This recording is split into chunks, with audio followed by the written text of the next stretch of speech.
دپاره راحت افغان ته بلنه ورکومه چې راشي او ترنم وکړي. راحت افغان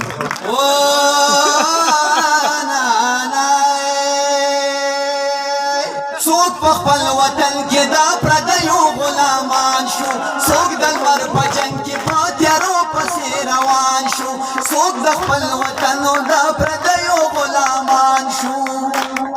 خپل ځان کې شرمېږو د نړۍ له هر تنه، پاڅېږه وطنه پاڅېږه وطنه.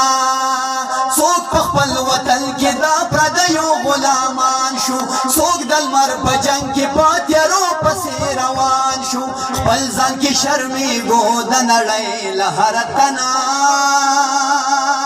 پاڅېږه وطنه پاڅېږه وطنه. وږي ملایان میلیونه ران شو د بانکونو، دین ایمان ورکړو په ډالرو په پاونډونو، لوړه یې زینت شوې د خلیج د ساحلونو. شرع یې جاري کړه د عربو د بزمونو، شرع یې جاري کړه د عربو د بزمونو. بوی د کفر جګ شو د اسلام د انجمنه،